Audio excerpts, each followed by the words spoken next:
This conference will now be recorded. Good evening, ladies and gentlemen. It's Clueless Trading Frank. It's approximately 9:06 p.m. on October 25th, 2020. We're getting very close to the critical U.S. elections coming up November 3rd. Mark the date. Just go out there, vote early if your state allows it, just so you don't have to wait in line, because those lines are going to be long. I'm going to tell you that right now. Doesn't matter where you are. On that note, this is our usual standard weekend webinar, strategic webinar, where we discuss stocks, where we discuss a little bit of the predictive market forecasts, and see whether or not we're going to make some money this coming week. It's going to be a very, very busy week, because almost 25% of the S&P 500 companies are reporting the coming week, including all the big ones that we know about. Google, AMD, you name it, UPS, many different sectors, many different things. All right. So that's just the way it's going to go. And I believe Apple and Amazon too, right, Paul? On Thursday, right? Yeah, it's got Thursdays like earnings bonanza. That's nuts. Somebody wrote on StockTwits or on Twitter. I don't necessarily follow, but Twitter shows like all these different other trading services, and these guys like talking. Great, very smart people. We're all in the business of learning for everyone else and then putting in our own 2 cents. And one guy said, "Is this a friggin' joke? Why do they have to put all the big ones right there on Thursday?" But that's what they always do. All right. On that note, these webinars, these strategic webinars, are purely for financial education, not for any solicitation or advice. And we shall begin. So welcome.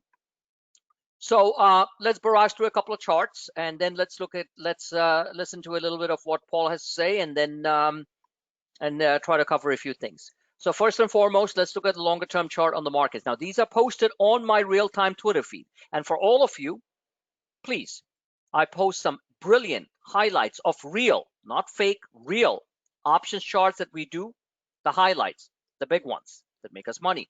For marketing purposes, on Instagram, it's clueless8_trading. On Instagram, please just create an Instagram account if you don't have one. You don't need to be a social media junkie. I'm not. And just hit like and just follow. We need a nice follow count. We're around 762, 765. Let's cross over 1,000 followers, so the algos pick it up at Facebook, and then that's how the machines do it. So please, that's the least you guys can do. So I would really appreciate it if you do that. Thank you very much. And it's very helpful too. It's not just for my benefit, it's for your benefit. I don't get a chance during my really busy trading day where I'm servicing all my members as well as running my own books, okay, especially in volatile markets, to post actual option charts. So those are shown at the end of the day on the clueless8_trading Instagram channel. So it's to your benefit, not just to mine. All right. So please follow, get your friends to follow. It's free. I know everyone wants to be in welfare and get free money. Doesn't matter, what political party somebody's in. So it's free. There's no charge. Like to highlight that. So please follow us there. So it helps us promote our service. More importantly, it also helps you guys. Okay, guys and gals. Let's move on. So let's look at the broader picture of what's going on. I'm not going to get into some detailed analysis and stuff here, but to me, it looks pretty okay. It looks pretty okay. So what does pretty okay mean? Pretty okay means that this is still a consolidation channel right there. The consolidation channel has bounced off the 50-day moving average right there, the red line. You have an acceleration channel in the green dotted lines here. So if things work out well this week, which I think they will, based on many other different things that I've looked at over the weekend, then we should be able to shoot up, and the upper Bollinger is around 35.41. Do not ask for the moon in this type of market. We are just a few days away from one of the most critical elections in American history. So whatever traders are doing, you got to keep profits close to your vest. I was very frustrated last week because I missed some of the big runners Like one of my favorite stocks, Align Technology, Invisalign, right? The frigging thing went through the roof. It was up $100. And I'm sitting there going, what a goddamn idiot am I? Because it was on my list of earnings to play. And I would have bought some out of the money calls, which we made money on in previous quarters earnings plays. And that was just one of them. I saw Melly going through the roof, Mercado Libre, showing the ones that I missed. And it's just the market is completely bifurcated. In other words, it is not just because markets are up 300 points, you could still be down for the day. Unless you're playing the straight indices, which I love doing, the SPYs or the Qs. And those make us money, but they don't make us the 700% FU kind of money. Exactly. So it is a frustrating market because not everything's going up. The selective hedge funds are playing selective stocks and they're going nuts. I don't have inside information, and it doesn't matter how great my charts are. You can never tell which stocks on a certain day are going to be played on by the fast-moving algorithmic high-frequency traders that are run programs that are run by particular hedge funds. And which hedge funds are running them? I have no idea, because that's exactly what's happening. And I know that a lot of you too are victim to that. Snap was a huge earnings winner. I left a little bit on the table, and that thing kept on going. It's like a non-stop. Bunny, 44 bucks. It looks like it wants to go to 50. Is it valuation-wise merited? Hey, what the hell do I look like? Another idiotic Wall Street analyst who makes all the wrong calls? No. All I know, the charts look pretty damn good. And it looks like it's going to be $50. Maybe it was a massive short squeeze. I don't know.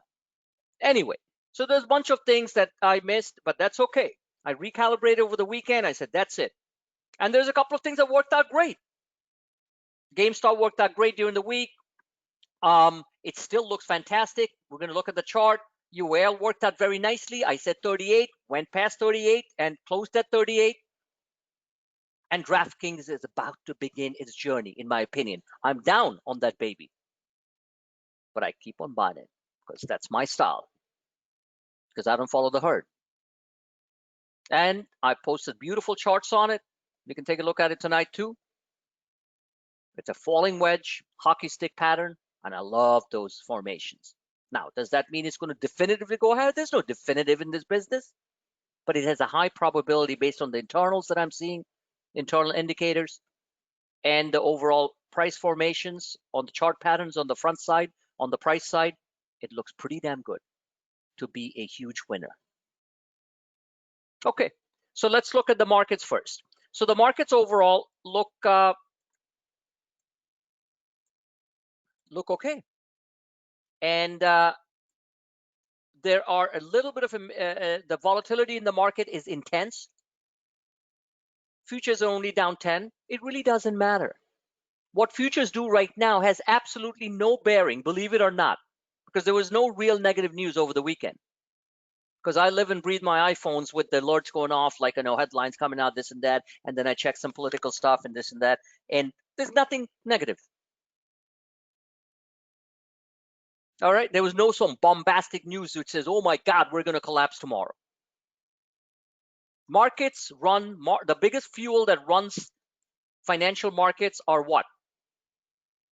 Can somebody tell me? Chris, Daniel, Mike, Paul, Redline, what is the octane, the premium fuel that runs the market in the end game? Idea. I'm sorry, what? Cash, money. Well, yeah, but why would the cash go into the market? That's my question. Liquidity. No. What is one factor that drives financial markets or individual stocks higher? Of course, it's liquidity, but you guys are missing the answer I'm looking for. Daniel.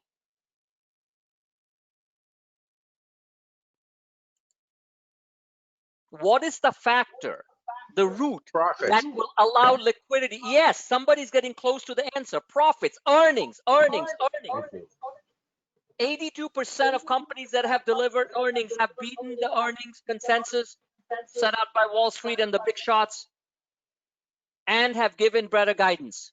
Earnings, exactly. Who said profits? Who said I did, profits? Frank. I did. I don't, who, Chris, right? Yeah. Yeah, exactly. Profits. And earnings are coming in well and strong. So despite all the nervousness about the elections and this and that, markets are basically telling us a simple message. We want to go higher. Yes, we're going to be volatile.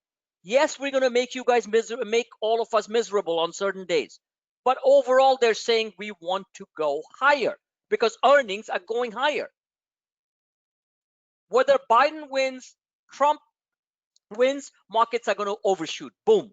Biden wins, we'll probably have a slight correction, and then boom, it's going to go. Because Biden's not going to change any of the major policies, business policies that have been instituted. And even if he tries, he's going to fail. And he's in bed. Him and running mate Kamala Harris, they're in bed with Wall Street. Did you guys read that article? Which is real, by the way, because I talked to one of my buddies in New York. That Trump's biggest law firm gave $90 million to the Biden campaign and almost gave nothing to the Trump campaign. That's Trump's law firm. Think about that for a minute. Everybody one second, don't interrupt me right now. So the bottom line is that everybody looks at their own pocket. So it really doesn't matter. When Obama won, the markets went down a little bit and then went on a bull run that didn't end for years. And that was in the middle of a real massive crisis, similar to what we're going through, but far bigger. So it doesn't matter what the political stripes are. Yes, please go ahead, Paul. Yeah, just another point too, that big tech is all for Biden as well. They're doing everything they can to censor the other side. Yes. And please explain why, because I saw your explanation and I know we talk frequently, so I like your explanation. So why is big tech favoring Biden? Well, you covered it before. Like they want to open up China to business, and there's a huge market there. Correct. Don't forget, and even today the headlines came out on Bloomberg. Okay, 36 to 4,000 U.S. firms have sued the Trump administration for what they considered to be unilateral tariffs. These are American companies that are making America great. So let's keep like you said too, Paul, on StockTwits. Paul posts a lot on StockTwits, by the way.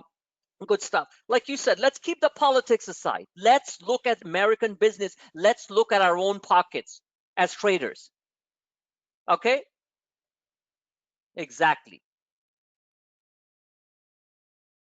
So Wall Street's prepared for it.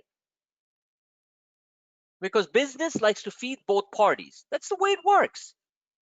They said drain the swamp. The swamp will never be drained because every lobbyist, the swamp has actually gotten bigger under the Trump administration because every lobbyist is in Washington. And what's wrong with being a lobbyist? I'm still going to stand up and say, does anyone understand what a lobbyist does? What does a lobbyist do in Washington, D.C.? Let's say you are a lawyer, a lobbyist for Google or Apple, which spends a lot of money spending time in Washington, D.C., so the dumb idiots on both parties don't make stupid regulations which hurt our greatest companies. What does a lobbyist do? Somebody step up and tell me. Daniel, you tell me. You're from California.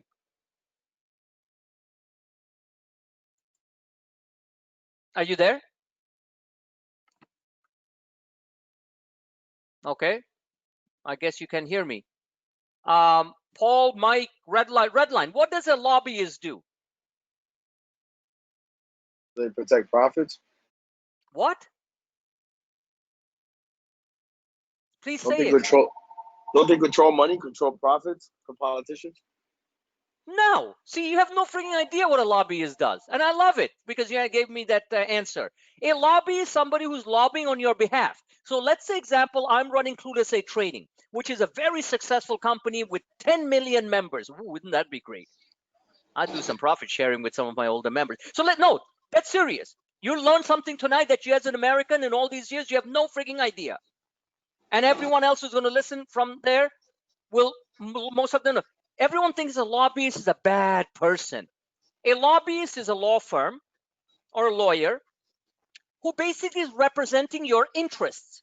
So let's say somebody is a lobbyist for the oil industry. Okay, and they want to make sure that the new government coming in or the present government doesn't make laws, Congress and the Senate, that hurts your business, because that's going to hurt a lot of your employees and the people in your state. You understand me so far, Redline? Yes. Okay, now listen carefully. So what does a lobbyist do? He or she spends money, takes these politicians out to dinner, to the golf courses, maybe to maybe to a vacation or this and that, but more importantly, spends money to get access to them so that he can give a 15-minute presentation why they shouldn't make some stupid laws that will hurt that industry and the people in those particular states. Do you follow me so far, Redline? Yes. And Redline, what's wrong with your mic, man? You gotta cut the static out. It's like a bulldozer running over my ears, when you turn it on. Okay, so listen carefully. It's not my mic. Okay, now you're better. Now you're better. No, it's something. There's some static coming back. Don't worry about it. So bottom line is that the lobbyist is not necessarily bad, because if the congressman or woman, congressman or congresswoman, and the senators, men and women, don't understand the basics of that industry, because they're politicians, they're not experts in that industry. If they're not educated, then they will make stupid decisions based on what their constituents in their states are saying. Like, oh, I don't like rich people, so let's tax them to death. That kind of stupid shit. Okay. So the bottom, no, please mute your mic. There's a lot of static coming, please. It's killing my brain. So bottom line is that a lobbyist is fine. So money talks and shit walks. What's wrong with that? They say big money is really bad, it buys elections. So what? It's called capitalism. Now, I'm dead serious. I'll stand up for it. And under the Trump administration, the number of lobbyists in Washington, D.C., because of the China tariffs and because of the unilateral executive orders that President Trump has initiated against many, many other companies, overall, even though he's been very, very very, very positive for American business and American economy, the lobbyists have basically tried to educate and inform the Trump administration, the senators, the congressmen and women that, hey, if you do this, it's not necessarily good. So lobbying Washington is not something that's going to go away ever, ever. Because if our politicians, who are most of them not business people, they got elected because somebody in their state or county liked them, big friggin' deal. Remember, the smartest people in America never become politicians because they didn't want to deal with the crap. So the dumb people who become politicians, most of them, okay, should be educated. And the lobbyists educate them and saying, okay, this is why it's going to benefit you, benefit the U.S. economy. This is why it's going to benefit my people, my company, blah, blah, blah. There's nothing wrong with lobbying. Exactly. And of course, there are criminal lobbyists, who pay big money under the table, brown paper bags and all that stuff with big money. That's a different story. But in general, nothing wrong with it. So now you learn something. Exactly. Now, let's move on. So the point is that draining the swamp and all these stupid, slogans, in my opinion, is great for politicians to win votes. But the swamp never got drained. It got bigger. As long as the swamp has reasonably clean water, it's fine with me, because that is how capitalism works. Exactimo. Let's go back to the charts. we have a 50 fib. This dotted blue line is the fib 50, Fibonacci 50 level. We're still holding it. This big drop, can anyone remember what this was? This was back on the 6th of October. 6th of October happened very suddenly. It was a massive flash crash. What was it? Anyone remember? Because that is what the point this chart begins on that day. Every line has been drawn from this chart, and you can clearly see what we're doing. Every level that I'm pointing out, the markets have hit that, pulled back, and holding the support levels. What was this big drop all about? That was Chris, Trump's you remember? tweet. Yes, thank Yeah, you was so it? much, Christo. Exactly. It was Trump's tweet saying, I'm never, ever going to talk to the Dems, on the fiscal stimulus bill. And like I said on my Twitter feed, this is his way of doing his style. He's going to switch his mind tomorrow morning. And that's exactly what he did. And guess what happened to the market? Boom, it took off. But that tweet scared the living daylights out of Wall Street. They said, oh my God, here we go. There's going to be absolutely no recourse. Now, he basically said, F you, I'm never going to talk to the Dems about stimulus. And that's why the markets crashed. I remember we were up and then we went down almost close to 400 to 500 points. Huge drop. So here was your trading range. Let's look at it from a technical basis. So here's your Fibonacci retracements. I started to draw it from there. And 1 second. Thank you, Crystal. Hold on, Chris. And most of you who didn't remember, now you do, because you have to remember these major pivotal points in the market. So forget about internals here. Let's look at the overall chart. So the overall chart actually doesn't look that bad. What we're basically doing since this particular crash down, this is the second one that was on 19th.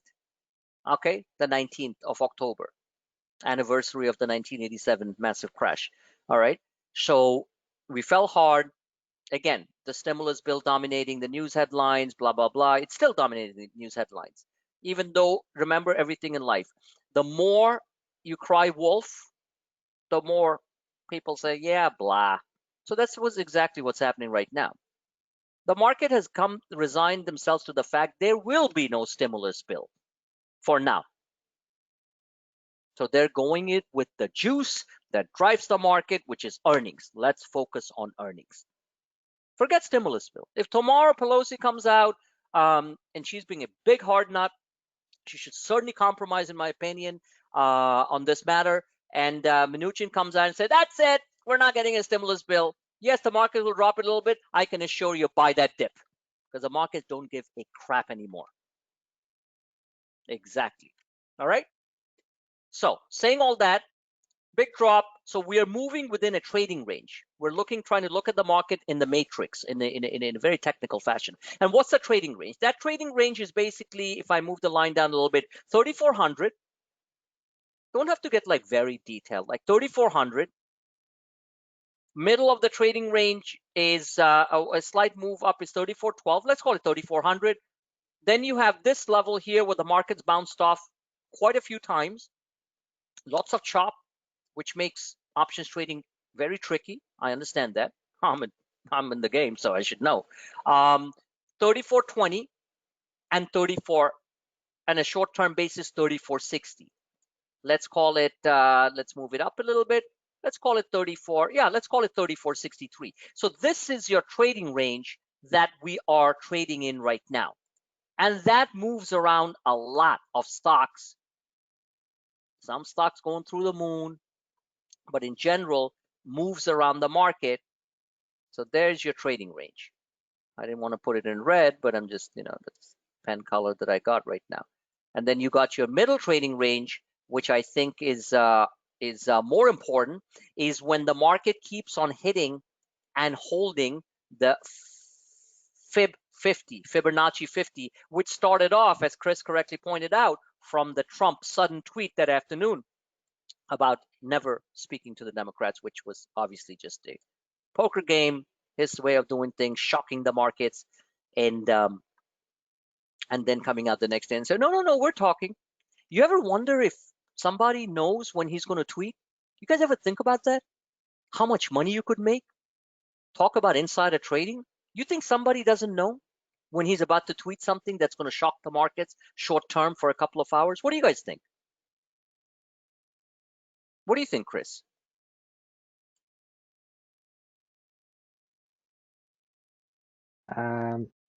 This is Daniel. I'm testing my mic. Is it working? Yes, it's working. So Dan, what do you think? Somebody actually knows when he's going to tweet like that? Because you can make shitloads of money within minutes. I mean, I think the high frequency traders might. Bullshit. High frequency traders react Yeah. to situations. They react to Donald situations. Trump Jr. Okay. Go ahead, Chris. Oh, I'm sure Donald Trump Jr. knows. Exactly. He's got it. Somebody knows. Somebody Yeah. knows. Somebody knows. The high frequency, remember, high frequency trading machines predict, but they move so fast that people might think, oh, they know something. Not really. They don't. Somebody in his inner circle, whether it's Donald Trump Jr. or somebody, knows. And somebody's making a crap load of money off Donald's tweets. Because it is so easy. And when money is so easy to be made, you're telling me somebody's not making it? Come on. And I hate it. Because it puts all of us in jeopardy. It puts the markets in a frenzy. And then it just turns around and says, okay, everything's fine. Except in our service, I told you, look up my tweet from that afternoon that he's going to switch directions. But what, in my opinion, and please don't take it the wrong way because I don't care what political stripe you're in. The overall Trump tweets, which come off from left field like a fucking missile attack, in my opinion, is almost borderline criminal financially, because it takes a lot of money away from our pockets, especially the negative ones. A lot of money from our pockets makes the US investor, mom and pop, so scared of the financial markets. In my opinion, it is borderline criminal. And I think many of you agree with me on that particular aspect. You cannot toy around with billions of dollars which fall apart on one tweet. Nah. A politician, one second. A politician, regardless of Democrat or Republican or Trump, should never, ever controls the market to this degree. Never. I'm a firm believer of that, and I know 90% of you listening to this will agree with me on that. It's borderline criminal, and I'm sick and tired of it. Go ahead. You can look at this from another perspective too and say that the charts are actually predicting the news and the tweets that are coming. You've got a left shoulder ahead, and where's the right shoulder? Boom, tweet. Yes, the charts do predict, but some of these black swan events, the charts cannot predict. My charts are predicted many, many levels, because you're right about one thing, that exactly when the markets hit a certain resistance level or the base level on a trading range, you're going to hear some sort of news. I'm talking about the basic fundamental attack tweets, which are the big ones. And it's just completely wrong. I don't care. It is completely wrong. But we're not here to change the political dynamics. That's the world we live in. We have to deal with it. Yes, the charts will predict at what point when we hit these certain levels, there'll be some sort of news that comes out, and you wonder like, wow, right there. So let's move on to the charts. We are in a trading range right now. I just wanted to make a statement. It's not a political statement. From a financial trader standpoint, don't forget, I worked for many, many years on Wall Street, and anybody who works in the financial will tell you it is just completely unfair when some of these tweet bombs hit the market. It is. It's a fact. We can't run away from it. Let's move on.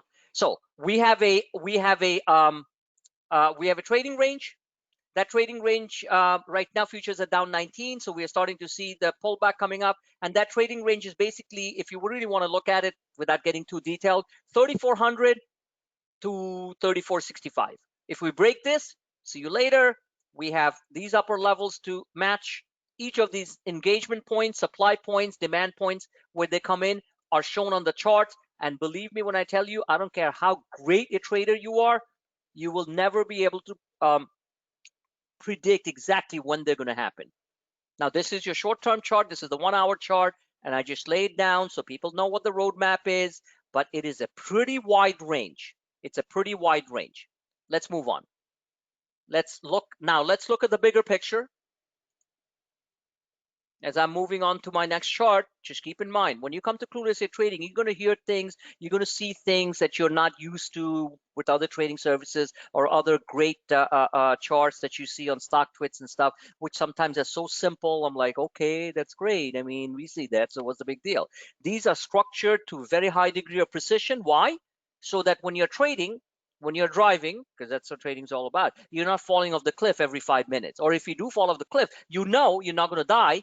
It's going to move from there. That's the reason why these charts are put in place, period. And just to scroll back, there's your Fibonacci 0, and the pattern completion is all the way up here at 35.41. Can we get there? Sure we can. But in between, there's a lot of chop. This is the daily chart. The daily chart, in my opinion, again, is going to retest the 50-day moving average. Looks like it's going to. But before that, they have a little support here at 34.28. We're at 34.33 right now. Futures down 19. But it looks, if you look at it, it doesn't hurt if we retest the 50-day moving average and hold again, because a double retest of the 50-day moving average is actually a very powerful buy signal, as long as it's hold. Right? Exactly. So this candle pattern, just looking at the candle pattern, we're talking technicals here, is not necessarily nice. It's simply saying we want to go down a little bit more, maybe 100 points or more, and let's see what we do. If we break this, all hell breaks loose. Trust me, there's going to be a slew of sell programs, stop limits, sell limits going off, and it's not going to be fun. This is this particular one here. Let's look at the internals. Is still pointing down. It's not a nice looking picture. I have you can chart technical patterns on indicators too. So this was a double bottom. This was a double bottom W pattern with a neckline here. So is it possible that we hit the neckline by tomorrow morning?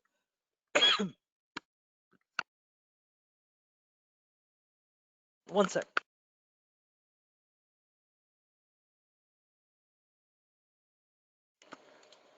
All this yelling, yelling and explaining things, got my throat a little dry. Okay. Yes, we can. So don't be surprised if we hit this. We hit the 50-day, and we better hold it. This dotted line here is my acceleration channel. I personally think it's going to hold. By that time, we will have retested the neckline, and we should bounce from here. All dependent on earnings. Remember, playing earnings is a coin toss. It's a 50-50 game. Whether you win big or you lose, or it stays flat, that means your options, whether you do a straddle, buy a call or a put, it's going to basically expire worthless. So that's why we do a basket strategy. There is no way you can predict an earnings play regardless of what the chart looks like. Yes, you can, only if the chart is coming off a deep bottom and far from a standard deviation point, very far from the 50-day moving average. In that case, there's a much higher probability that the stock will move like a magnet towards the 50-day moving average higher. But if a stock is so hot before earnings, I can assure you that if that company doesn't blow out those earnings or says something even, I don't care, that stock is going to fall $20, $30, $40, $50 and then bounce. Exactly. And some stocks that have run away like runaway monsters, I would be wary of them. Exactly. I would be. Some stocks that have fallen hard before earnings, I'd be excited about them, especially big, strong companies. That's what I'm talking about. That's the reason why I like AMD, because it is well below the 52-week high. We'll take a look at it. So this is fine. This is actually pretty okay. So there's really nothing wrong in the daily picture. Let's move on. Let's look at the Dow Jones short-term picture. This is Dow Jones Industrial Average. I normally don't show this, but I wanted to today because I'd drawn it the other day. This is, when you look at this chart here, anybody just step up and answer. Red line, you know, somebody who just learned about what lobbyists are all about in Washington, D.C. What was that great show on Netflix about lobbyists in Washington, D.C.? Never watched it. I know. What was the name of that show? I forgot. I have no clue. House of Cards? House of Cards. Thank you. House of Cards. You know House of Cards, Redline. You know that name, right? See, I never really watched it. House of Cards. Start binge watching it, man. So you'll know what really happens in the real government. Happens in Jersey, happens in New York, happens in Albany, happens in Trenton, which is the political, capital of New Jersey. So that's it. All right, House of Cards. Thank you. With what's that actor's name? The guy from Blacklist.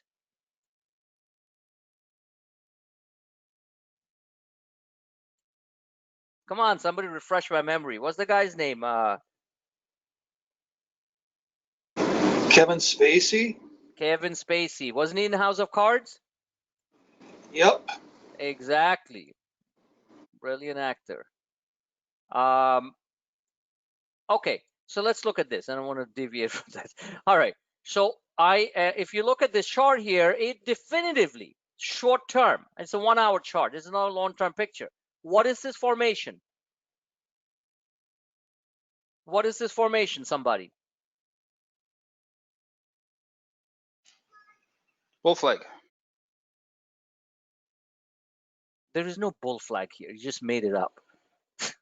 This is a bull flag. It's a very long term. I'm talking this formation. Oh. Short term. Yeah, this is still a bull flag. You know, you can call it that. You know, it's a little convoluted. You know, it's not like as clean a bull flag I'd like to see. Yeah, I thought you were talking about big picture, but yes, micro picture. This formation. Can somebody tell me what this short-term formation Inverse head is? and shoulders. No, yes, it's an inverse head and shoulder, but looking at what futures are doing right now, done 21. Hey, Adrian, how are you? Adrian's here. Adrian, I thought you quit. I thought you canceled. You're back? Yeah, I'm here.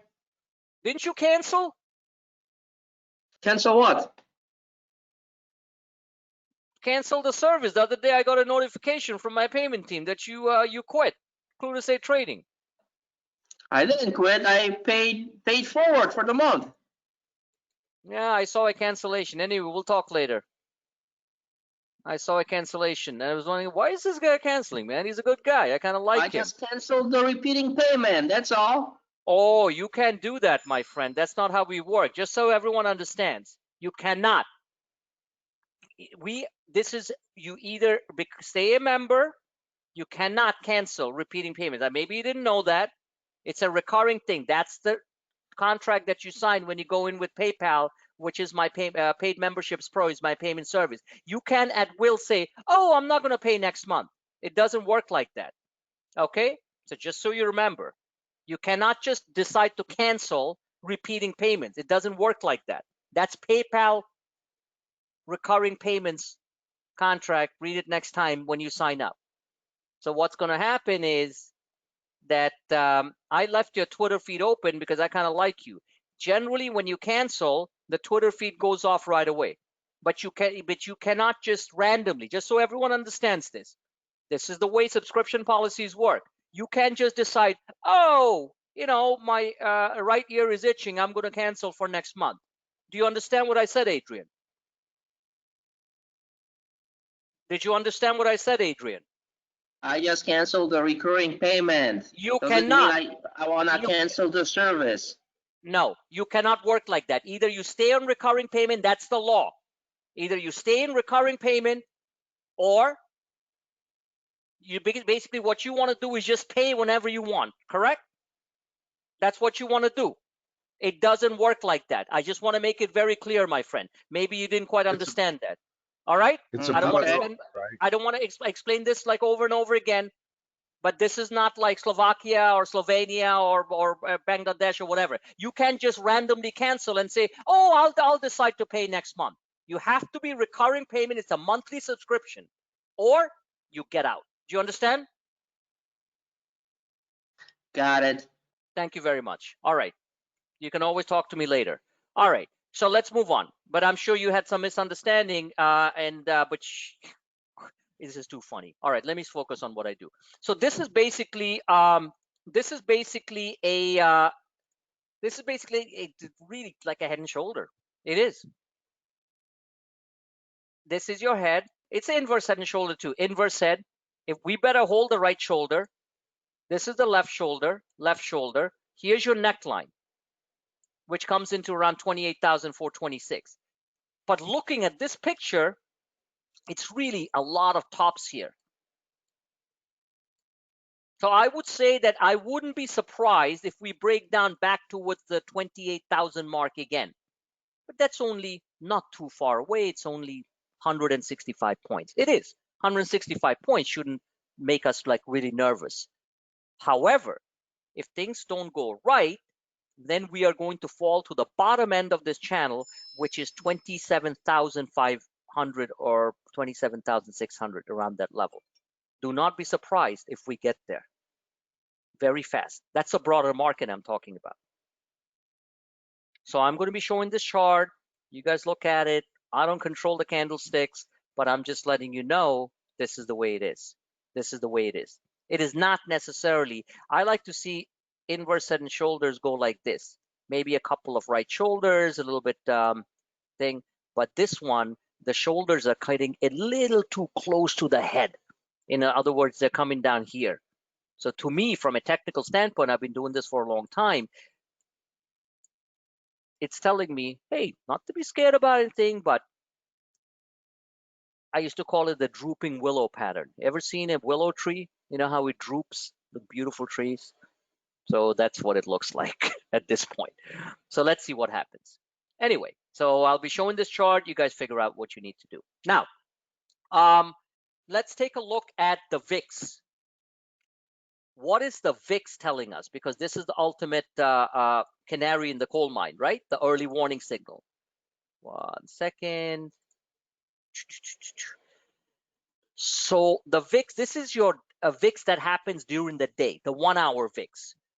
The 1 hour VIX is telling us that the markets will open down tomorrow. Why? Because we got to the bottom end of the Bollinger. We got very oversold. This is short term. Oversold. So it's going to bounce up to about 28.58. That means the markets might open down 30 handles tomorrow. 30 S&P points. Don't get bent out of shape, because right there, you're going to hit the downtrending Bollinger line. As technicians, at least the way I do it, I look at these things like a robot. No emotions. I just look at it like a robot. And overall, pretty good at it. So let's take a look at 1 second.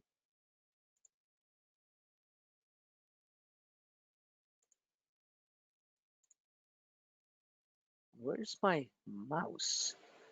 Anyway, let me get this out. Okay, there we go. That's what I was looking for. So I put these markers here not to make the picture look pretty, just so you guys can focus and start looking at these things like a friggin' robot, especially active traders. I'm not talking about traders looking out a month out, 2 months out, 3 months out, which I have some idea, but I'm not going to. My money I want to make tomorrow, this week. I make a lot of money. And I know most of you are like that. Okay. So this is this a VIX intraday chart or 1 hour chart? Is this in a downtrend or an uptrend? Can somebody please tell me that, especially the newer people? Is it on a downtrend or uptrend? Short term, it looks downtrend. Correct. Short term, it's Agreed. a downtrend. You're absolutely correct. So I'm drawing the downtrend channel here. And by the way, this VIX chart alone, especially for people who trade the SPY, can make you a lot of money during the day. They do. Because you can actually see when it gets oversold where it's going to bounce from, so you know where to take the profit, when you can get out. You're not going to be exact, but you're still going to do well. You're not going to be left hostage to the price movements on the market, because the VIX will always tell us whether or not the markets are going up or down.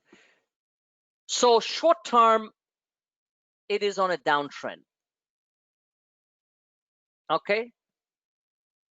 But by tomorrow morning, the VIX might open here. That means we open lower.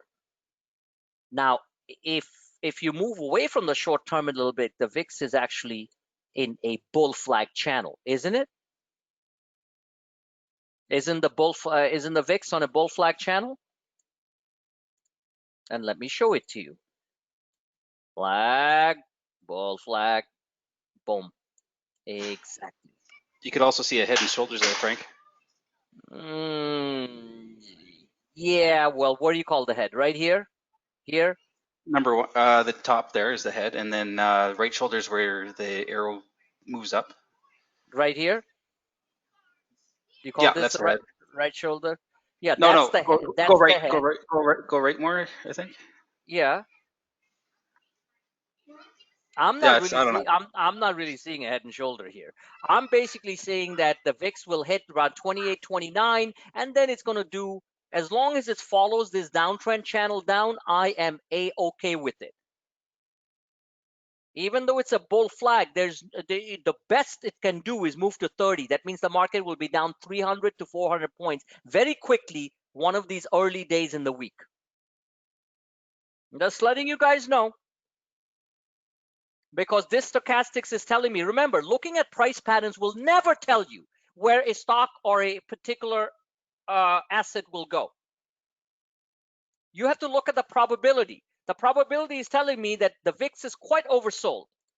So it will go overbought. And that overbought means that the VIX can easily move up to 28.55 to 28.99. That means the markets will open down tomorrow 170 points. Or 180 points or 200 points on the Dow. Exactly. Now that's your short-term picture. Let's look to see what the VIX is doing on the daily.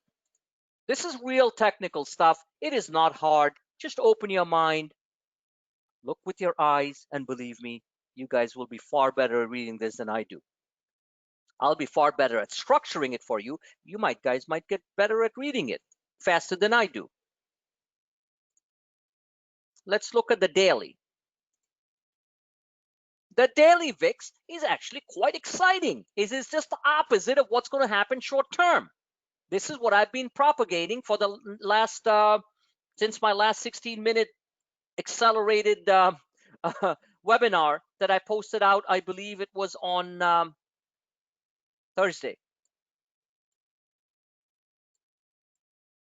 Short-term volatility, intermediate term higher. Short-term volatility, write this down in your head.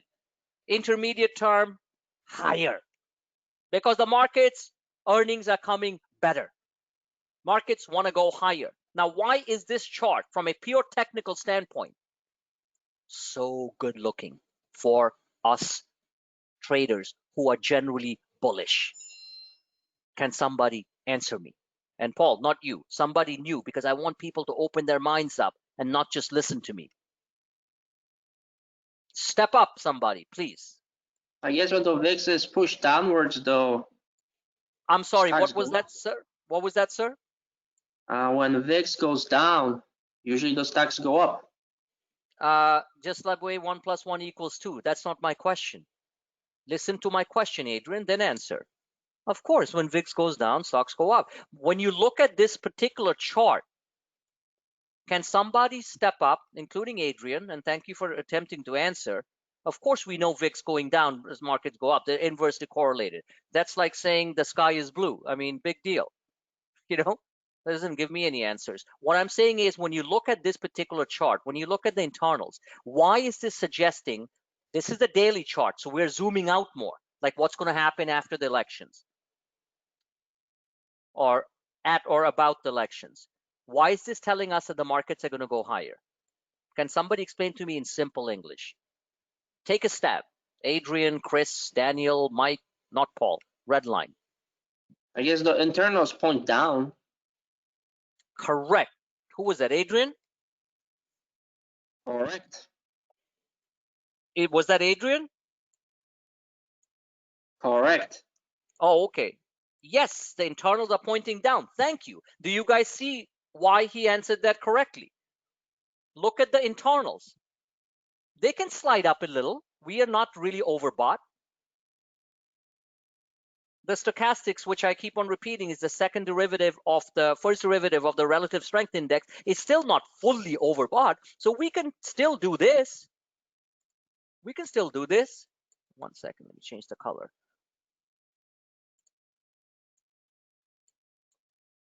We can still do this. So that means the VIX can easily turn from this blue line here, which is the midline of this cloud known as the Bollinger. Do you guys understand what I'm talking about? Red line, Daniel, Chris? Yeah. Yeah, and it's also Exactly. following the triangle you drew as well. It's also following what? The triangle you drew? Where's the triangle? You mean this downward triangle? These are downtrend lines. Oh, you mean this triangle, this one, right? The larger view, yes. Yes, The red yes. lines Okay, from the very, top and the very bottom. good. Exactly. It's following this triangle. So the bottom end of the triangle is 25 or 2466. Trust me, the more you get to be friends on charts like this on the VIX, then you can draw your own things too. The better off you're going to be a trader in these volatile markets. And the markets are going to be goddamn volatile, believe me, between now and forever. Hey, Frank, I'm can I telling add you. something to Yeah, sure.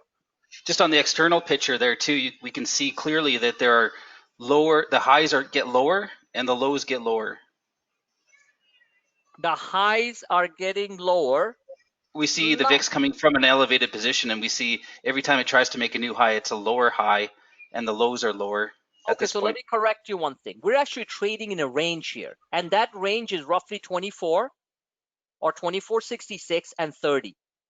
So all these times that the VIX went up towards 30, 31, and then came down.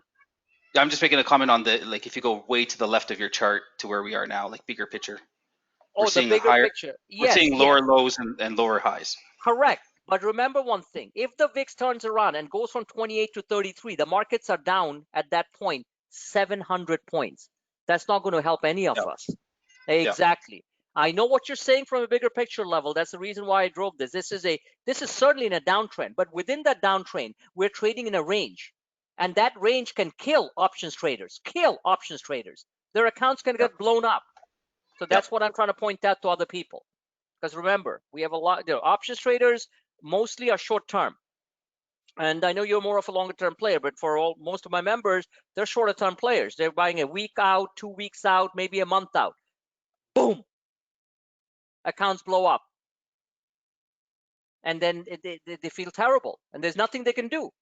So what I'm basically getting at is that we want the VIX stochastics, like Adrian said correctly, to come down. And this fast stochastic, this is the slow stochastic. This is the one that moves slower. We want this to move down. And this one is obviously starting to move down. So both of these on the daily are kind of constructive for the markets to rally.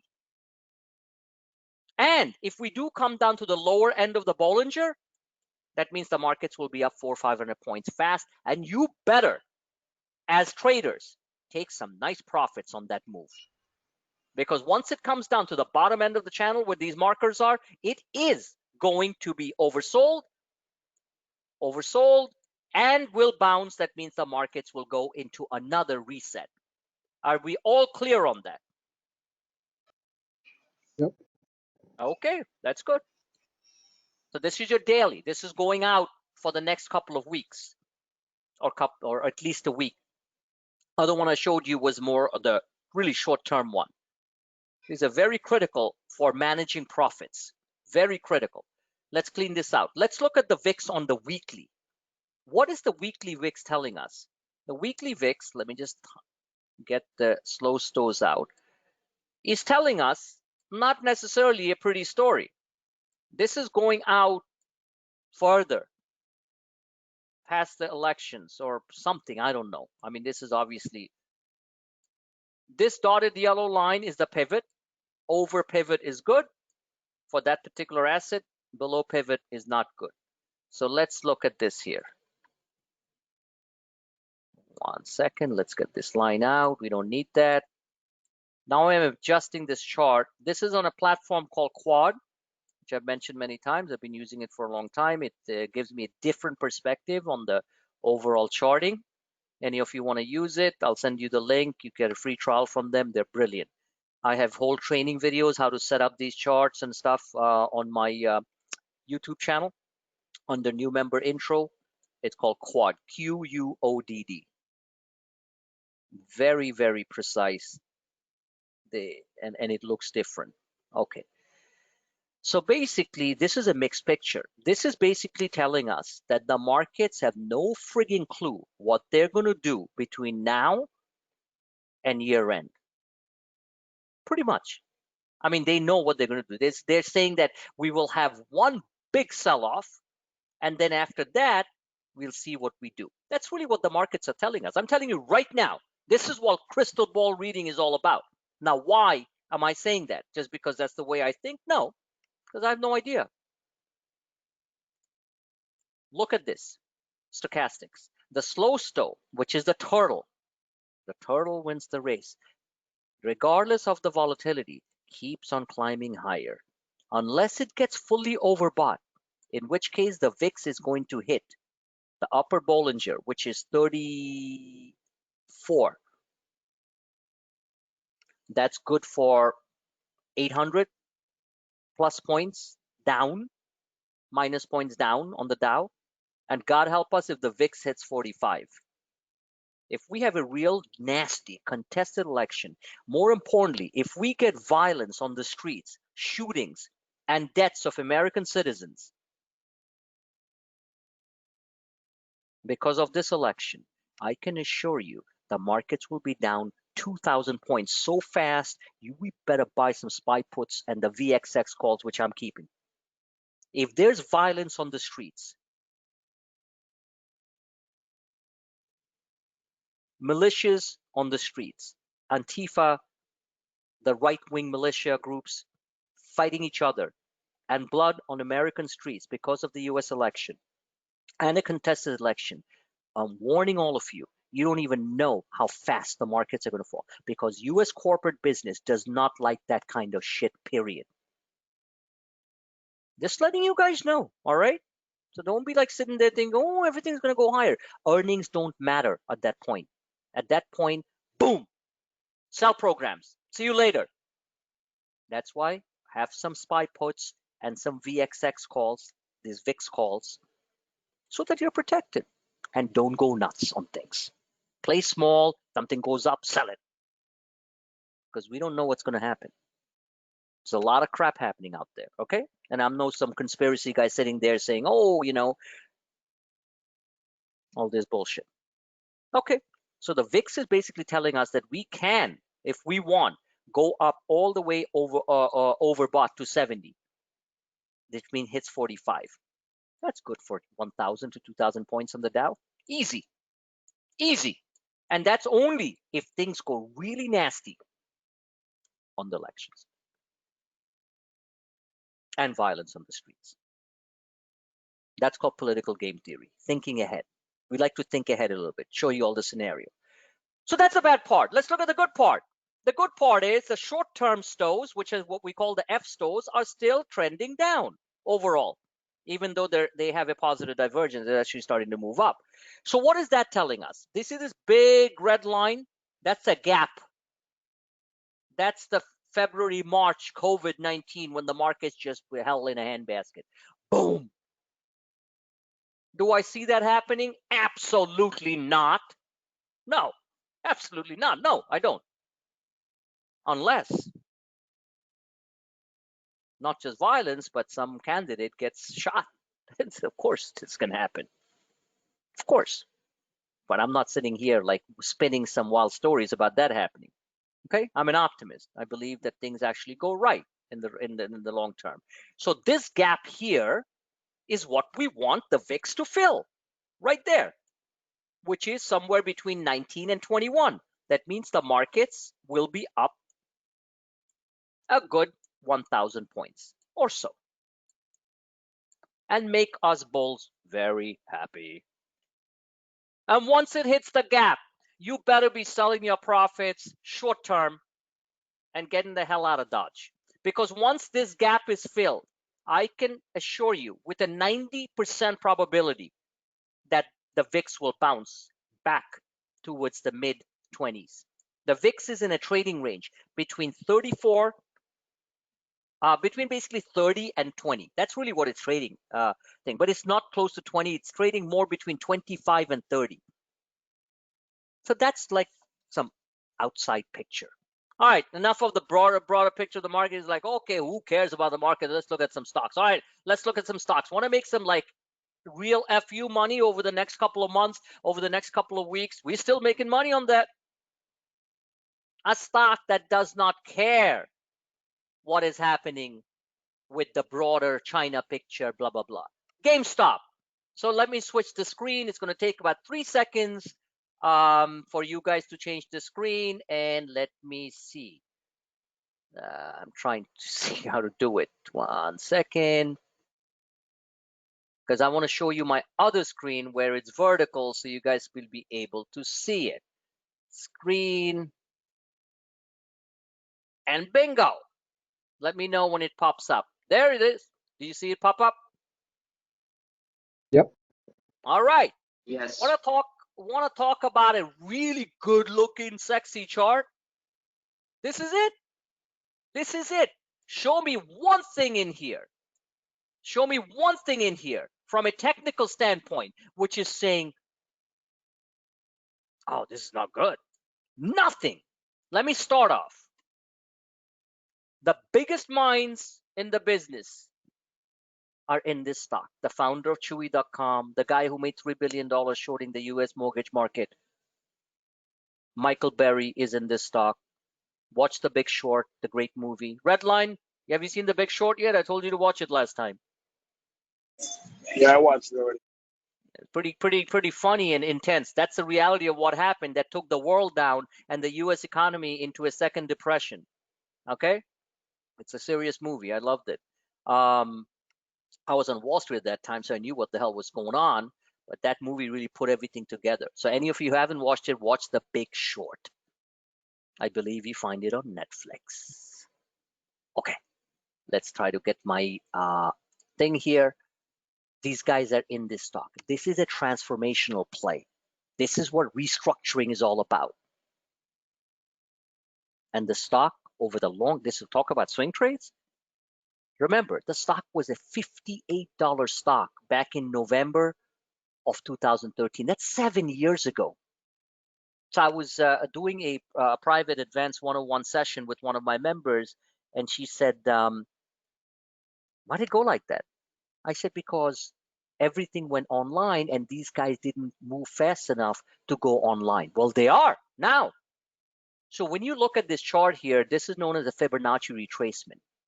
Longer term picture. This is not going to happen in one day. This might take a few months. The 50 fib is $30. The stock is either going to get bought out. It just signed a partnership with Microsoft. It has partnership with Sony. GameStop, everybody knows. They are going completely digital right now. Nintendo's new consoles are coming out. They're hot as crap. I'm not a gamer, but from what I know. And these guys are the biggest beneficiaries of that. Okay? Because in order to pay all those great games that Activision and Electronic Arts and everyone makes, you need to have a console. Exactly. So, and they're in bed with Microsoft. What more do you want? Here's your big downtrend line. And this is a cheap call. that we made a ton of money on this week. They move fast. So when you look at this chart, you don't need to be a rocket scientist. Please don't be a rocket scientist. It's telling you it's going higher. This is the third month. This is where it started at $3. I wasn't there. We started getting into it between 6 and 8. This is the third month. 1, 2, 3. 3 marching soldiers. Hardcore. Transformational play. They have hundreds of real estate locations, right? GameStop in very busy malls, not malls, very busy shopping areas and stuff like that. Think about what that asset is worth. I don't want to be like teaching you about mergers and acquisitions and all that stuff right now, but more financial analysis on real estate analysis on the thing. But this is big. Downtrend line does not get engaged till 22. Do you know how much money you can make in options if a stock goes from 15? I told you it's going to go to 16. It did.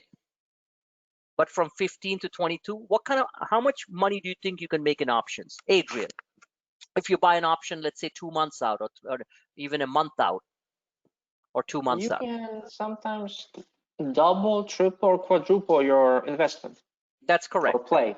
That's correct, especially on these cheaper price stocks. That is correct, my friend.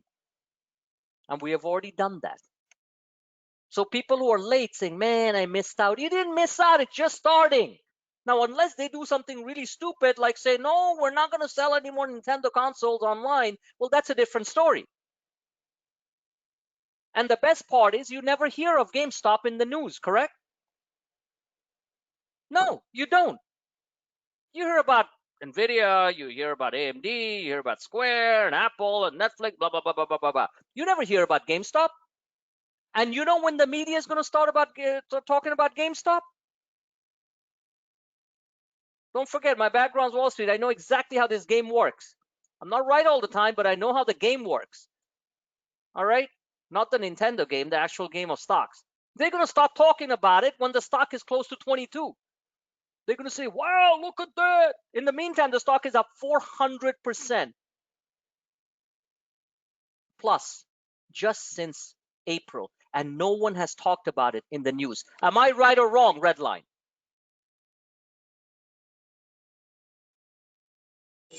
That's correct. Exactly. You want to buy these babies under the radar before it becomes your neighbor's news. And your neighbor comes over and says, dude, did you see GameStop? Should I buy it? By that time you say, see you later. Frank told me at Clueless A Trading to buy the stock when it was at $9. Now I'm selling to you. Goodbye. And your neighbor's going to be like, F you. He's going to walk away. Exactly. The stock is going higher. Look at the volume expansion. Hedge funds are taking stakes in this company. Look at that. I mean, I haven't seen a technical chart this good. I might eat my own words, but I'm just telling you from a technical standpoint. Unbelievable.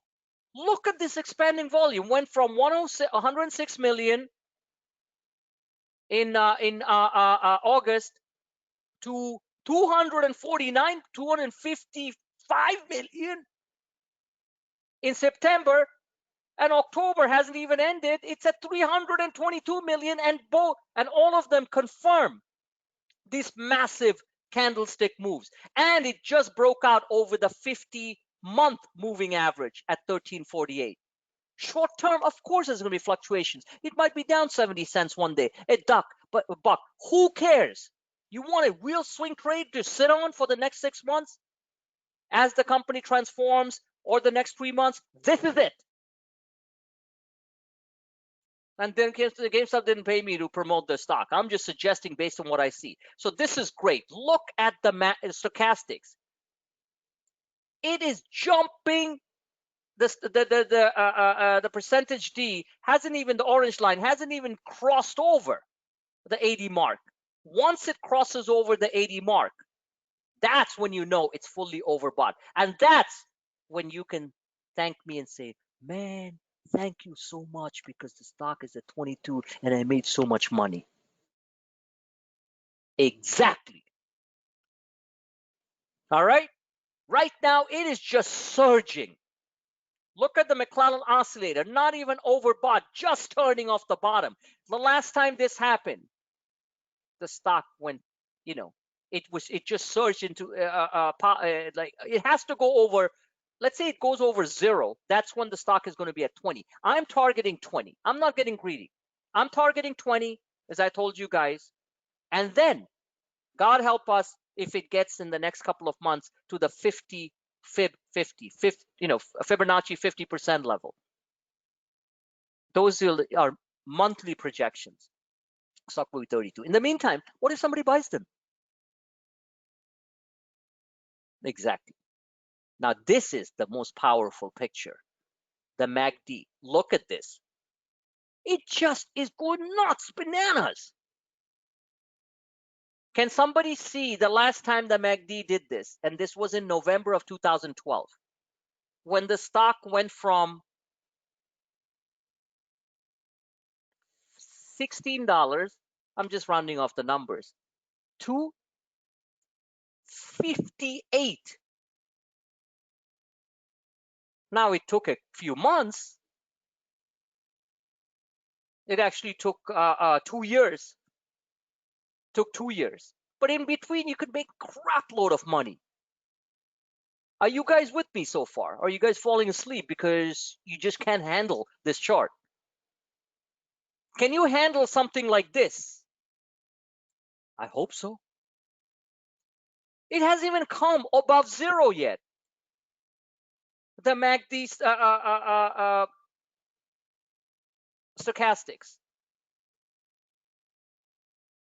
The 1226.9. Look at this. Exploding. If this even follows half this move, you're going to see the stock somewhere in the 20, 24, right in this range. I have nothing more to say. Do what you need to do. This is one of the best looking technical charts I've come across in a long time. Hallelujah. Short term, there's going to be some fluctuations.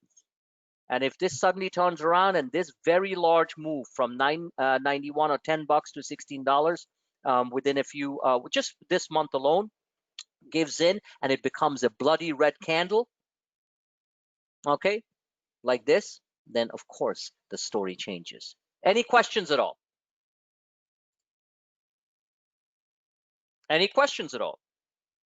None here. Good. Nope.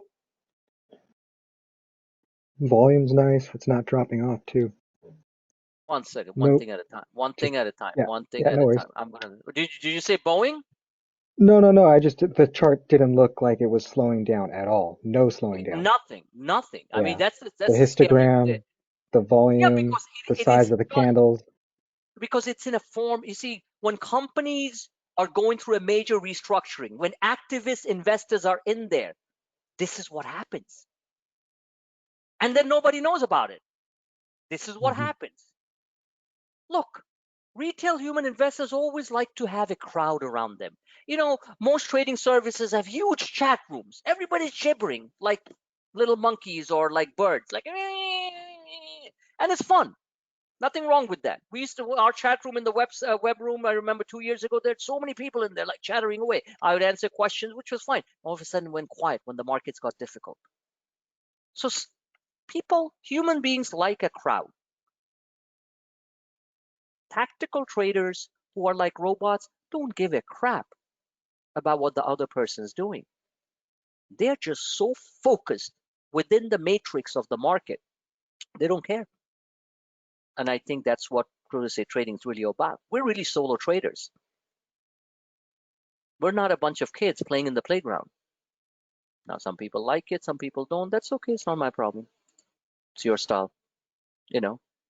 So the same thing with these stocks. No one's talking about it. It's not a sexy stock yet, even though a lot of money is being made.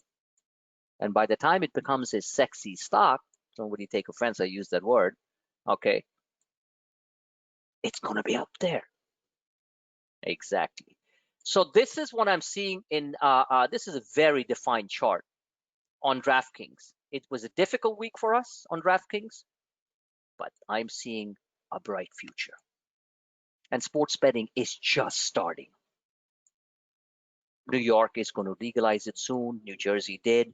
And 4 other states are just about to do it within the next 2 weeks. I'm not a big sports fanatic. I like following certain teams, but I believe the NFL top 10, like all the big players are in, games are on. And election or no election, let's see there's election violence. I hate saying that. I hope not. Really, I don't. And neither do you guys. But let's say there's real trouble during the election. Sports betting is going to go on as long as games don't cancel. Am I right or wrong? People are Tech in going to bet. general, Huh? tech in general would be one place to flock to. I don't know about that. If there's a real election turbulence, I don't think people are going to be like shopping like crazy. They're going to be very worried about things. But I know the gamblers on the sports betting side, they will be out there. They'll be out there buying, they'll be betting hard because it's an adrenaline rush. If we have real problems with the election stuff, trust me, tech will fall too. People are not going to be rushing out buying $1,200 iPhones if they see blood on the streets or like, no president for 3 months. I'm just being really, really direct here. I know you might disagree with me, but that's my opinion. What do you guys think? What do you think, Chris? Yeah, people are going to be out there like saying, okay, I'm just going out there and buying that, iPhone or buying a thing that if they see like, if they see some serious issues happening during the elections. What do you think? I think if somebody's not prepared by now, they're in a lot of trouble. Okay, well, that's kind of a philosophical statement. You know what I mean? Like load up with ammo. Well, listen, now you're getting like so much like load up ammo. So what are you going to do? Like shoot people on the streets out there? I mean, come on. Are But people going to come into your house and the shoot them? sales- I mean, come on. The sales are through the roof on that stuff, though. The tactical gear is going through the roof on sales. No, that I know. It's been going through the roof for a couple of months now. But that's the part that I don't even want to get into because that's like too much. Okay? Everybody's gearing up to be their own frigging militia and army. This is not the America that I dreamt of. Okay? This is not the America I like. To be honest, I'll be that honest with you. I'm totally Second Amendment, all right? But honestly, everybody's gearing up with them and stuff. To do what? Shoot their neighbors? Shoot somebody who doesn't look like them? Jesus. It's like a Y2K scenario. You overdo it, right? So stupid. So stupid. I just can find Still it to get be my so Y2K generator. The generator and stuff a different story, okay? It's like seriously, everybody's so conspiratorial. Like, I don't want to go there. It just makes me sad. Like I say, my slogan is "Make America Smart Again." And having submachine guns in your house, I don't think falls in that category of making America smart again. Exactly. Jesus Christ. All right. Anyway, that's not my the thing to go in. Let's look at DraftKings. I think the stock's going like frigging higher. This is your longer term picture of DraftKings going up to going from April. There you go. Guess what? Perfect. Like really perfect. Why? I'll tell you why. Kiss the uptrend line, kiss the uptrend line, kiss the uptrend line, kiss the uptrend line. And we had a reversal hammer that day, which was Thursday. And then Friday, it was a continuation, even though the stock went down a little bit. Beautiful, starting to turn. Beautiful, starting to turn. Last time it happened, you got a very nice move from 30 to 40. DraftKings generally moves between 4 to 10 points. Get ready. Now, if it breaks the trend line, then we are looking at a short all the way down to 34. If it breaks the trend line. Now, there was insider lockup selling that came out, so there was a bunch of stock being sold. They did a secondary offering at 52. So there was some heavy duty selling pressure and it was being held down. So this is good. Histograms are starting to turn, McClellan oscillators, okay. Now, it's a very hot industry and it's great. So what else is happening here? Well, what else is happening is a macro falling wedge. Macro simply means over a period of time, not a micro, which is like over a couple of days. Macro is like over a couple of weeks. And in this particular case, the macro falling wedge is right there. Okay, right there. I showed this on my Twitter feed. Now I'm explaining it. You can draw it all the way here, and falling wedge breakouts can make you a lot of money. Okay, and they are not necessarily short-term phenomena. They can last for weeks. First of all, the stock lost its, this was a nice bull flag. Everyone see that, please? There was that bull flag from the 34 mark. There. Watch. Watch.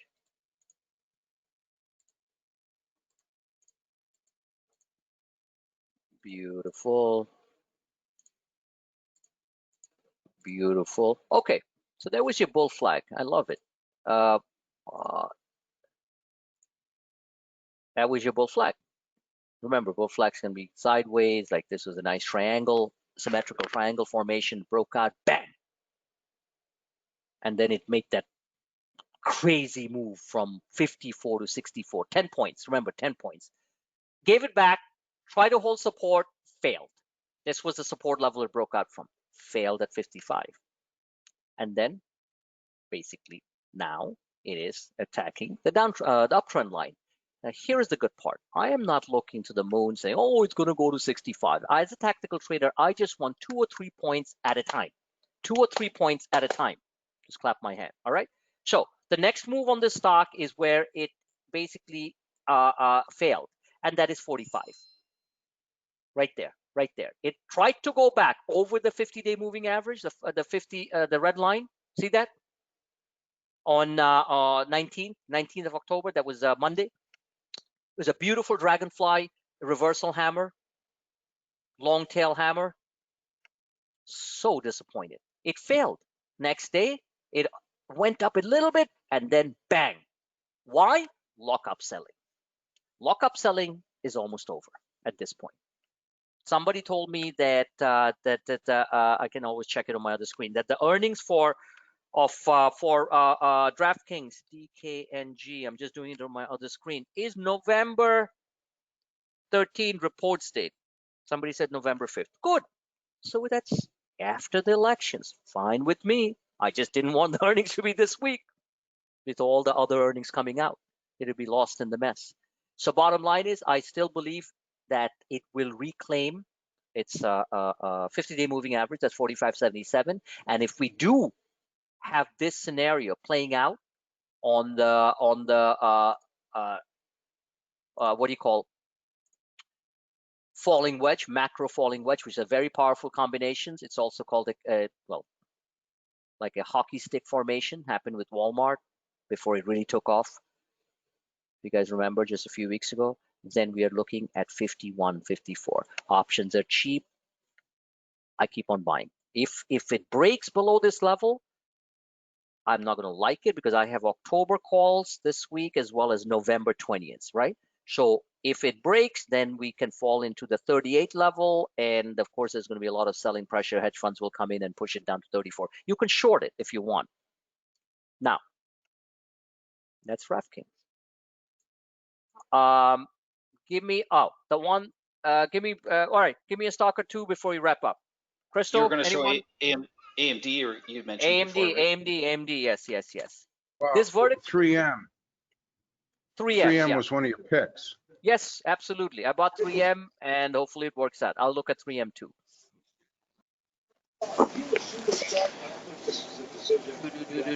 Let me clean this out. Erase all drawing. Okay. So I was explaining this to my ACS advanced coaching student this morning too. This is a funny picture here. Okay. First of all, AMD is a super powerful company. The only reason the stock went into a not a free fall, well, kind of a free fall for multiple days, is because the techs got hit. It had nothing to do with AMD. It had nothing to do with AMD. Intel's loss, in very simple terms, as Paul knows very well, is AMD's gain. AMD is next generation. Intel is legacy. Like IBM is grandpa's tech company. Intel is grandpa's tech company. The new boys in town are the AMDs, the NVIDIAs, and those type of companies, chip companies. All right, two of the best known ones. So if you look, if this is, by the way, the long-term channel that points up to $106.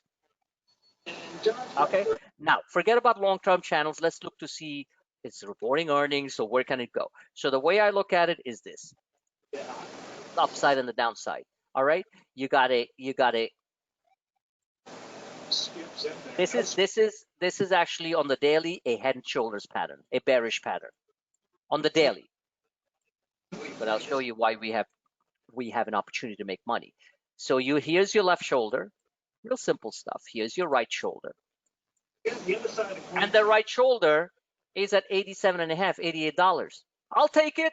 Give me $6 on this baby. I'm like, hallelujah. I am out of town for now to see how the reaction is at the right shoulder.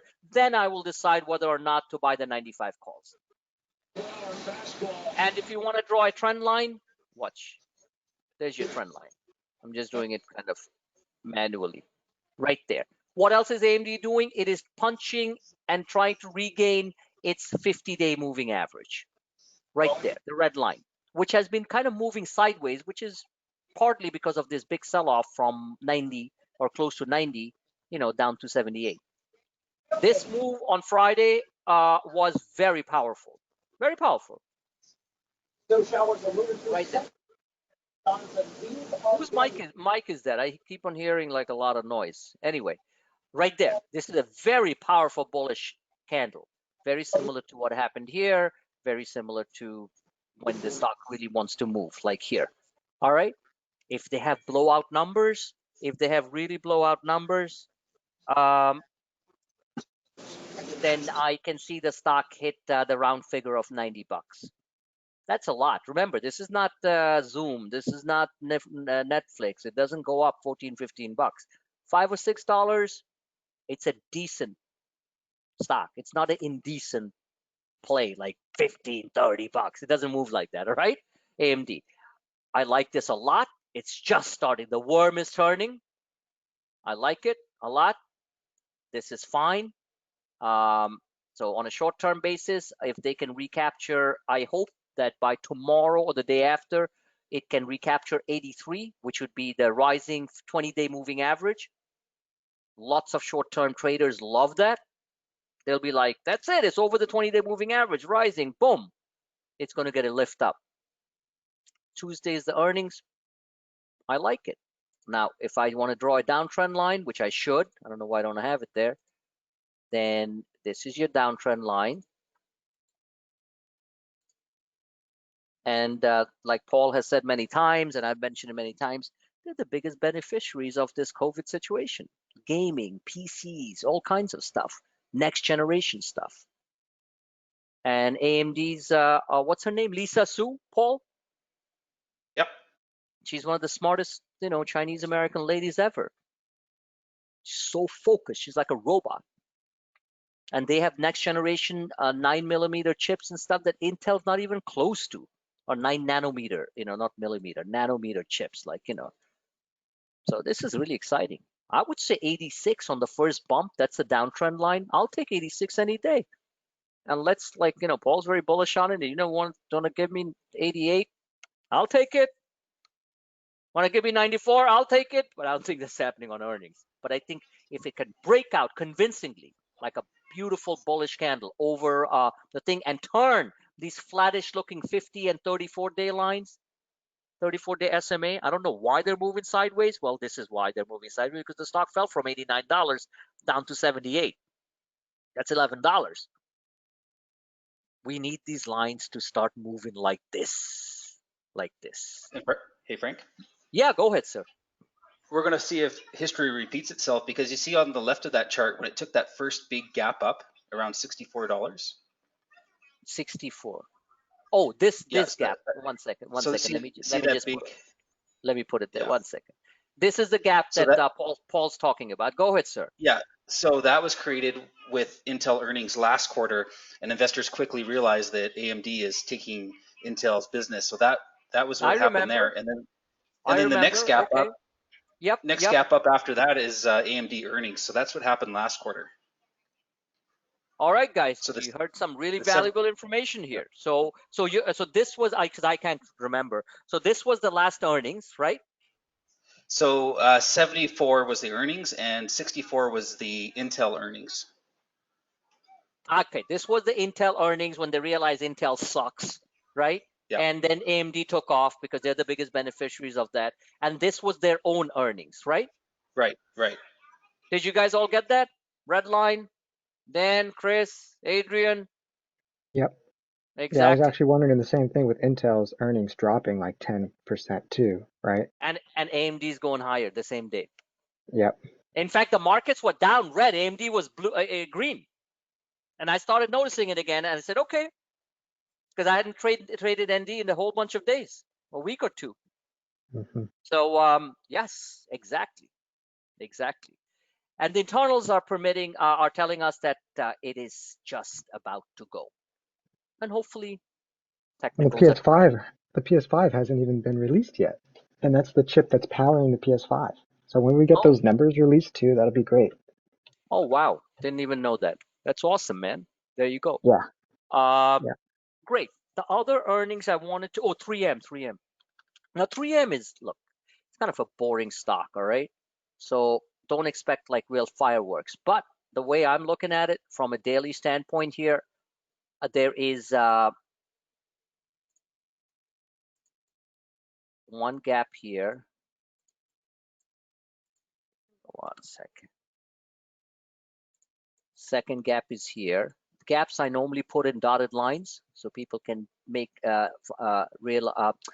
can recognize the difference between a gap and a regular price line. I mean price range line. So that's the reason I put the dotted lines. Okay, so $4 or $5, I take it. If they really have some blowout numbers, then the stock can hit the heights of 183. Now, given COVID-19, it's very possible that 3M also, which is in the business of making surgical gloves and all that stuff, and a lot of other products that are needed by hospitals and in industry or industrial works, can can be big. It's like kind of the Costco of the industrial world. Do you understand what I'm saying? So I'm really hoping a blockbuster quarter, but this is what the chart looks like so far, which is very constructive. So earnings or no earnings, the chart is actually pretty constructive. And if somebody says, well, where do you think you can go? Well, let me try to join some lines here so you guys can see. Let's do it from here. So that's the first one. Is this screen better? Because this is one of my vertical screens. Do you see it like bigger than the horizontal screens when I'm doing the charts? It takes a little bit more scrolling, but it works. It's good. Oh, okay. Yeah, it's a vertical screen. I mean, I just switched it vertical and just Yeah. switched the thing. Yeah. Okay, got This it. is okay. This is okay, Frank, but I prefer the other screen. Okay, that's good. All right, that's good to know. For me, it's easier on this screen because I see things upside down. I mean, like long, but I can always switch back to the other screen. So AMD, again, not AMD, 3M, I'm looking at 175, $4 to $6 would be fantastic. Remember, it's a Dow Jones Industrial stock. This will power the markets higher and do fantastic. Now, here's the other one that I wanted to look at. So many other great companies coming out this one is Pinterest. Now, I have missed out. I've missed out on quite a few serious trades, and honestly, I think I mentioned that earlier part of the session. Like, I really feel like a goddamn idiot because some things have just gone through the roof. Now, I did catch Snap, so I'm very happy about that. Had a little bit, went along with it, kept on going. So Pinterest and Snap are very similar. Okay, in the fact that they are picking up a lot of digital advertising away from some of the other players because they are not under governmental scrutiny. Now, Facebook also got a big bump, because Facebook is the monster. But don't forget, Facebook is under a lot of government pressure. Stock doesn't really care, but these guys are not. You ever see Trump or William Barr or DOJ Justice Department chief ever piss on Pinterest or Snapchat? I don't think so. Exactly. So bottom line is this thing, if it does, it shows some real powerful incremental growth like Snapchat did on their earnings. Do not be surprised to see the stock jettison up literally into, this is the acceleration channel. This is the acceleration channel. It will blow through 55 and literally end up at 60 first stop, vacillate a little bit and go to 65, just the way Snap did. Just letting you know. All right. And you don't hear much about Pinterest on the news. The internals are confirming it too. Now, remember, I warned you, technicals can't predict earnings, but internals we need to look at. Looking very nice, shooting higher, strong, starting to move higher, very strong. And the MACD just wants to rage. So this stock, if it can break out into that 55 level higher, 55, 56, and enter this acceleration zone, then expect the stock to hit $65. Now, if they miss, then it's going to fill this gap here, which is around $48, $49. If it holds the gap, it'll bounce. So fingers crossed, I'm good with that. There's so many others, but I can go through all night. Throw out another one that you guys want to look at. Schrodinger's group. Schrodinger, sure. So I am going to switch to the other screen because I think it's easier for most people, correct? So I will switch to, I'm trying to switch here, 1 second, guys. You should name one of your cats Schrodinger. I can't, because then I can't even pronounce it right and the cat will think, what am I doing? You know, exactly. It's such a difficult name to pronounce. SDGR. By the way, there was a fantastic article on CNBC about how these companies, software companies, are changing the face of medical technology by making these black box, super fast computers and software primarily, so that drug delivery systems and new drug development, instead of years, can sometimes take months. So it was a fascinating article. It's on CNBC. I just saw it on the app, and it's called, the new term is called chemtech, chemical tech, and really fantastic. I was just reading it. Okay, let me bring the screen in. If anyone's interested, read that, because Schrodinger, SDGR, which we have made money on before, is one of the pioneers of that stuff, which most people don't even know about yet. So let's look at okay, am I back? You guys can see the screen now? Am I back on my horizontal screen? Yep. Yes, looks good. Oh, okay, looks good. I know, because of the vertical screen, you got to scroll down and stuff. Schrodinger looks pretty damn good. Now, this is a slow-moving stock, not that slow, but slower. It is attempting to go back. This is when the IPO price came out. When we bought it, it shot up like literally from 22, 25 up in just a matter of days, 5 days. Remember, it went to 60, $57, pulled back, and then took off and went to $100, which I did say it was going to go. This was great. So I haven't been trading this much, but I do have a position in it, as I put it out just the other day. So I'm going to set it up for you guys and do it right.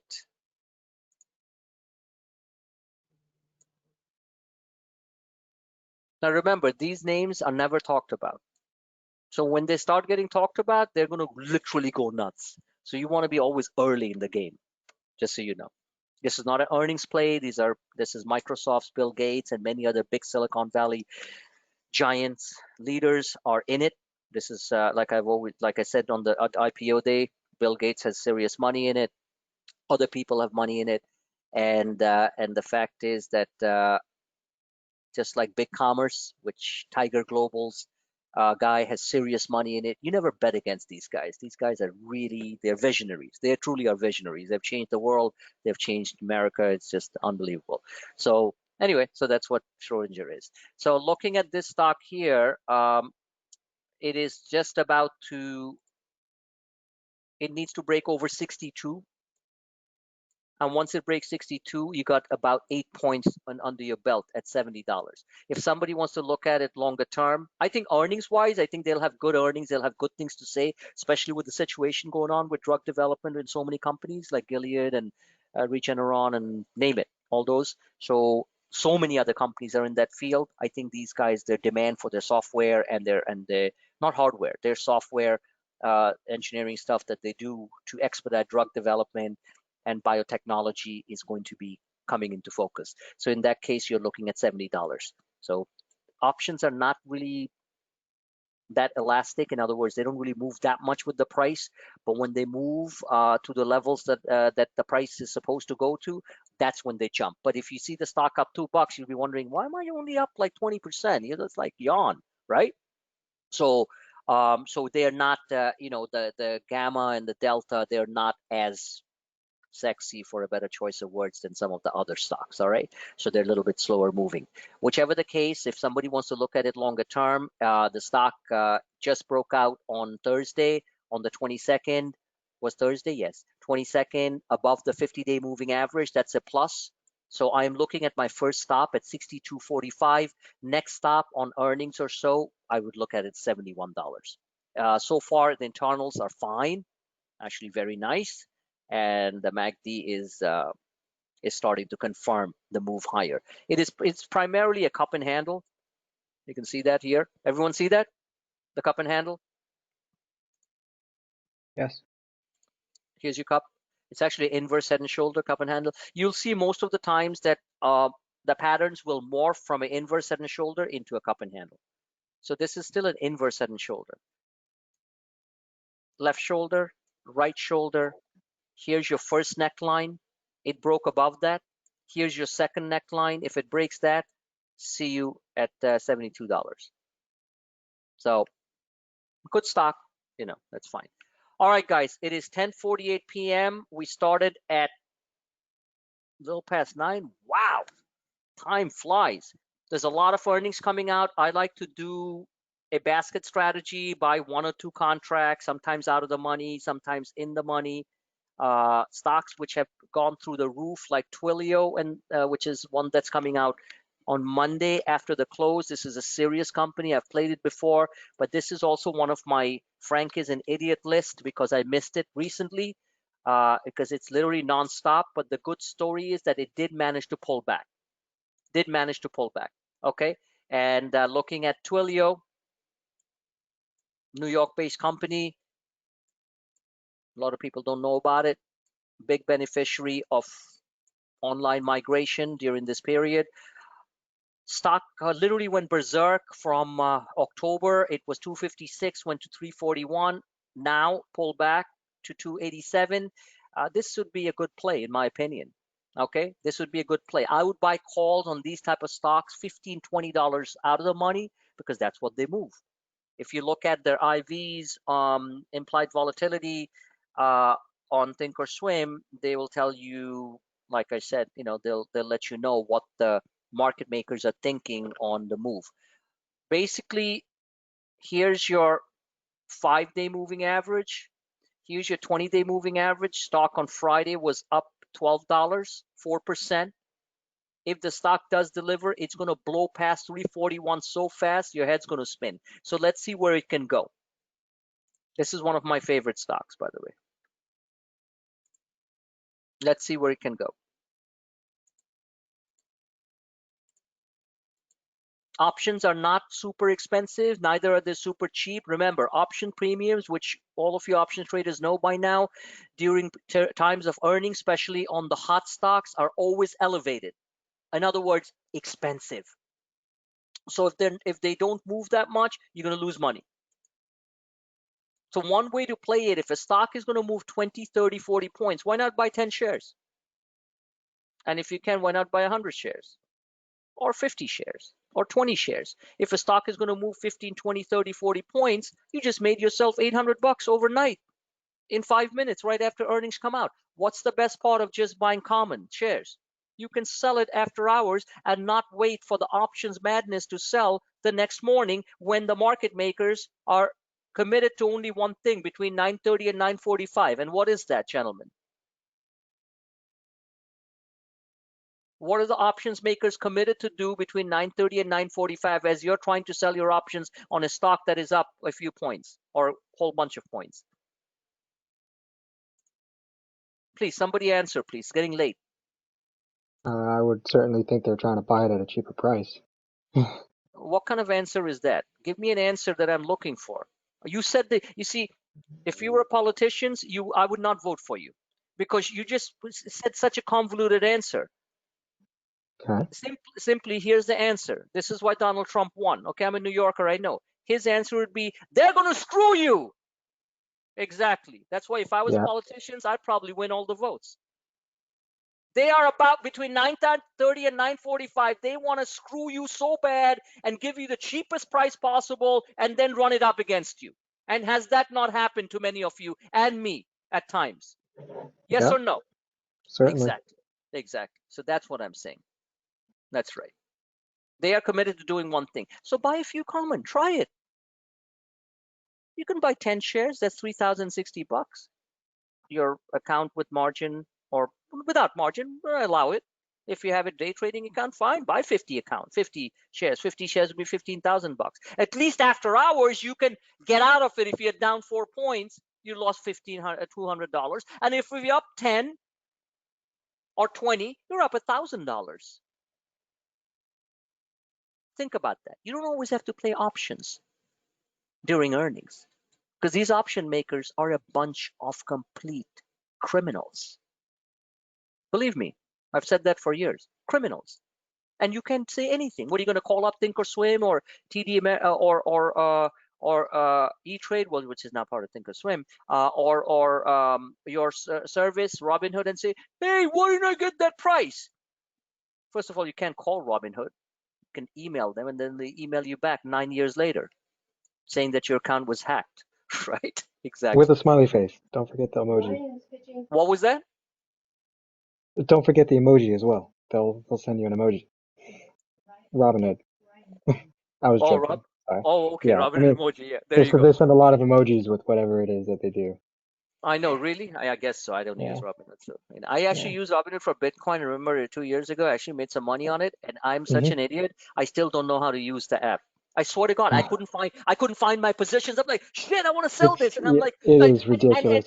and I said this to one of my friends who's not even a trader. He's like a high-level supervisor for some schools in Jersey City. He goes, you're an idiot, Frank. You're a professional trader. You don't know how to use Robinhood? I said, no. He goes, I use it all the time.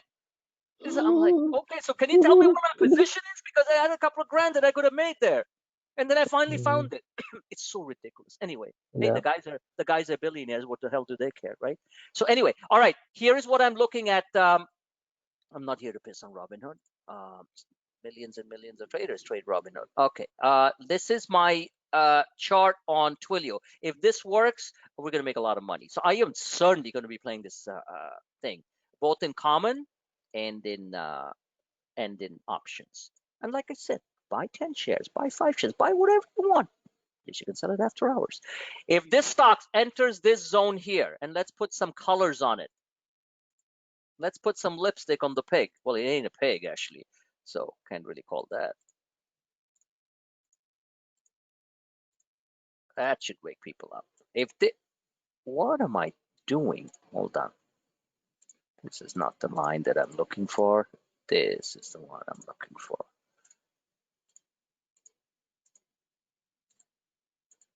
Beautiful.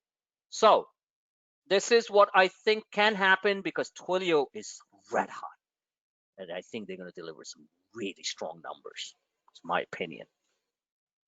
And it's a stock also you don't hear that much on the news, which is good. But traders love trading it. Professional traders and hedge funds love trading Twilio.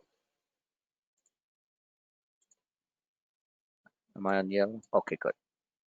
Basically, this is your acceleration channel, pointing up to 380 and pointing here to 330. This is your channel. It's a bull flag. Most people got in here and they got slammed. We didn't. I was looking at it. Now I'm looking at it more. I should have bought it on Friday, but it doesn't matter. The bottom line is Twilio's earnings are tomorrow after the close. If this stock delivers, it's going to punch above 330, which is over $24. This is the kind of stock you look and you're like, holy crap. It just keeps going. I'm telling you right now. Like Splunk, SPLK, like Shopify. They don't stop. If it goes, it's going to enter here. It's going to go to literally $350. It'll be up 40 to 50 points. Do I think it's going to get 380? I don't think so. Let's not get crazy. I'm seeing 350 as the upper end of the target. So if the stock tomorrow doesn't open up crazy, whichever the case, I'm going to be in it. And that's all for tonight. Guys, you guys have been fantastic. Thank you for your support. Get a lot of people in, the referrals and stuff. Adrian, sign back in before they punch you out. Okay. Like I said, we don't do like month-to-month thing. That's just standard procedure, just so everyone knows. That's the way it works. But glad to have you here. And everyone else, God bless you. Let's make some money. It is the busiest earnings week ever. There's a lot of things moving around. Okay, so play small and make big. That's going to be my motto. Oh, quick question, Frank. This week, play small, make big. Yes, go ahead, Christo. You know, you had mentioned about calls on SPY. Sure. And I picked up a bunch. I got some Novembers and some weeklies. Okay. So, you know, I don't know. What's your question? Make it quick, because it's almost 11 o'clock. Question right now. is, what do you, I think the S&P is going to benefit pretty well from this week. Listen, but, let me finish. Let me stop like, you, Christo. I already covered. Let me 1 second before you ask that question. I've already covered the market very extensively in the first 25 to 30 minutes on what I think might happen with S&P 500. You're asking for certain questions that I can't answer. You're asking me exactly what it's going to do. I already covered that in the first 25 minutes. So why should I go back and talk about the market again? I'm not asking you to go back over it. All right, forget it. Don't listen. I'm a straight shooter, okay? I covered the market extensively in the first 30 minutes of the market. So you're asking me about the market again. Oh, so that what was am I? one of your picks. This, Of you know, course. SPY calls your picks. I already told you we're trading in a band. Okay, do me a favor, Chris. Or you might not like what I have to say right now. Go back and rewind when I put the recording up, and listen to the first 25 minutes when I explain the range and everything that the markets are going to do. And then you come back and tell me if I haven't answered that question. All right. Thank you. Good night.